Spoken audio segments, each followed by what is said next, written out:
Jika Anda berkunjung ke Surabaya, sajian ini termasuk salah satu menu wajib yang tak boleh Anda lewatkan. Sego sambal iwakpe. Sajian yang berbahan dasar iwakpe atau ikan pari asap goreng ini benar-benar bisa membuat orang lupa diri pada rencana dietnya. Sambal tomat yang pedas melapisi nyaris seluruh iwakpe yang legit dan ditambah dengan lauk sejuta umat, telur dadar dan tempe benar-benar menjadi godaan terberat siapapun. Tapi pernahkah Anda menyadari bahwa rata-rata ikan pari selalu dijual dengan kondisi diasap ataupun diawetkan? Memiliki tekstur yang unik dan empuk, ikan pari sendiri mempunyai dua lapisan daging, yakni lapisan dalam dan luar. Pada lapisan dalam, daging ikan pari sangatlah lembut, sementara di lapisan luar, teksturnya renyah ketika diolah dan memiliki kandungan lemak lebih rendah. Selain itu, keunikan daging ikan pari adalah tingginya kandungan urea dalam daging yang menjadi sumber amoniak sehingga aroma ikan pari sangat berbeda dengan yang lain. Banyak dijual sebagai ikan asap dan bukan ikan segar, tentu ada alasan tersendiri.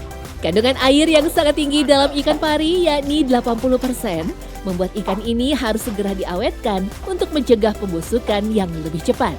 Tetapi tentu saja, ikan pari asap yang berkualitas hanya bisa didapatkan dari ikan segar yang baru saja mati dan langsung dibersihkan organ dalamnya. Kalau untuk biar tahu masih seger, tadi kata nelayan-nelayan di sini, ciri-cirinya tuh warnanya masih terang. Jadi jangan yang warnanya sudah gelap atau udah mulai mendekati abu-abu gitu, kurang bagus. Ini warnanya udah masih terang banget. Putih kemerah-merahan, masih seger kayak gini, putih kemerah-merahan. Kemudian yang kedua, tekstur dagingnya itu kalau kita pegang dia masih kenyal dan masih bagus. Itu tuh ciri-ciri dia masih seger.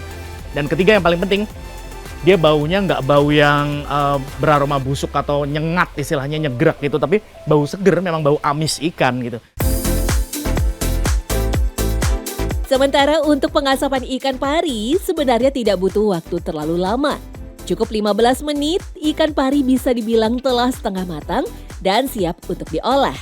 Selain itu, pengasapan juga membuat tekstur daging menjadi lebih padat dan tentunya lebih beraroma. Sebutan ikan P sendiri berasal dari kata PP atau jemur yang merujuk pada pengolahan tradisional ikan pari. Sayangnya, khasiat besar yang dimiliki ikan bertubuh pipih lebar ini belum banyak dimanfaatkan secara maksimal. Padahal di pasaran, harga daging ikan pari segar masih relatif murah dan sebanding dengan jenis ikan laut lainnya. Salah satu alasannya tentu cara memasak yang membutuhkan trik tertentu. Sebenarnya gini ya, mungkin ketika orang masak segar, mereka belum terbiasa memasak ikan pari, sehingga ada rasa yang aneh buat seekor ikan gitu ya, ketika dia masak segar. Nah, ketika ikan pari itu diasap, aromanya akan ada smoky, kemudian ada ikatan kimia antara asap tadi dengan daging dari ikan pari, sehingga ikan pari itu menjadi ada senyawa baru yang menyebabkan rasanya lebih enak, lebih gurih. Padahal dari berbagai penelitian disebutkan, ikan pari termasuk jenis ikan dengan kandungan gizi yang tinggi. Vitamin kompleksnya sangat baik untuk menjaga kesehatan ibu hamil dan juga perkembangan janin. Proteinnya pun dipercaya bisa menjaga stamina pria. Ikan pari mengandung vitamin B, vitamin B2, B3 ya. Ada kalsium dan fosfor, yodium juga untuk kesehatan tulang ya. Dan juga untuk pembentukan tulang dari janin. Kemudian berikutnya itu adalah magnesium yang juga berfungsi sebagai metabolisme tubuh untuk kofaktor enzim-enzim. Selain itu juga ada seng, ada juga zat besi. Nah, zat besi juga sangat penting dalam pembentukan sel darah merah. Tetapi jika Anda ingin mengolah ikan pari segar, bisa saja kita membuat pengasapan sederhana di rumah. Dengan bakaran yang dibuat lebih tinggi, kita bisa menjauhkan ikan pari langsung dengan api pembakaran. Termasuk ikan yang bisa diolah dengan berbagai cara, daging pari yang telah padat bisa mudah menyerap bumbu dan rempah dengan sangat baik. bisa berbagai macam kita masak. Kita mau masak rendang pari, bisa. Kita mau masak asam padeh pari, bisa. Kita mau masak balado juga bisa. Tapi yang lebih enak lagi, pari itu kita masak dicampur dengan pakis. Selain itu, pari asap memang seringkali kita temui pada olahan yang cenderung pedas. Ternyata rasa dari cabai bisa menetralisir bau khas dari ikan pari sehingga tidak terlalu mengganggu penikmatnya.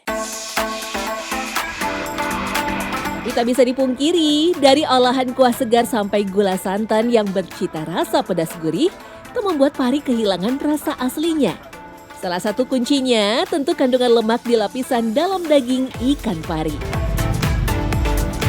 Ikan pari itu sebagai ikan yang liar, dia juga memiliki tubuh yang besar dan dia bergerak juga cepat. Itu menyebabkan struktur dagingnya lebih padat, lebih berlemak, sehingga rasanya pasti lebih enak. Yang perlu diingat, pengasapan dengan waktu yang lama akan membuat pari kehilangan beberapa persen dari kandungan proteinnya. Karena itulah pengasapan tradisional yang biasa dilakukan dengan waktu singkat, membuat ikan asap juga tetap harus segera diolah. Jadi pengasapan ini sendiri merupakan suatu proses untuk ikan pari supaya dapat dikonsumsi. Nah, dari beberapa penelitian nampak bahwa pengasapan ini juga dapat mempengaruhi kandungan zat gizi. Ada satu penelitian yang menilai bahwa pengasapan ikan pari ini selama 1 jam dapat menurunkan kadar protein sebesar 1%. Ya. Kemudian dari penelitian ini maksimal pengasapannya selama 3 jam. Yang artinya pada saat awal kadar protein itu sekitar 13%, ini bisa menurun sampai 10%. Mempunyai bentuk tubuh yang unik dari biota laut lainnya, membuat ikan ini sangat mudah dikenali. Tersebar di perairan tropis Asia Tenggara, Papua sampai Amerika Selatan, beberapa ikan pari bahkan bermigrasi dari laut ke perairan tawar. Bisa berumur sampai 20 tahun, bentang tubuh pari yang mirip dengan sayap ini dapat mencapai panjang hingga 2 meter dan berat sampai 350 kg. Karena bentuknya itulah, sebagian masyarakat pesisir di Nusantara menyebutnya sebagai ikan hantu laut. Tak heran, masyarakat di beberapa daerah seperti Sumatera, Bali, dan Papua menyebut ikan pari ini sebagai ikan hantu laut. Selain itu, ikan dari keluarga Dasyatidae ini ternyata masih punya kekerabatan jauh dengan ikan hiu, sang predator laut. Sama-sama hewan bertulang rawan, satu-satunya bagian yang keras dari kedua ikan ini hanyalah gigi mereka. Selain itu, hiu dan pari sama-sama mempunyai celah insang yang terlihat seperti goresan dan langsung berada di sisi luar tubuh. Tidak seperti ikan lain yang insangnya terlindungi oleh lapisan operkulum. Pada ikan hiu, insang ada di samping, sementara ikan pari berada di bawah tubuh. Karena dia itu elasmobranki atau tulang rawan, dia itu jadi istilahnya fleksibilitasnya jadi tinggi, gitu. Jadi kan biasanya untuk ikan itu dia akan bertelur ataupun melahirkan. Itu kan nggak semua hewan seperti itu. Tapi di ikan, khususnya di ikan pari, dia akan kawinnya secara internal di dalam, terus nanti bertelur. Nah, setelah bertelur dia akan menetas. Nah, menetas baru dikeluarkan anaknya. Itu fakta uniknya.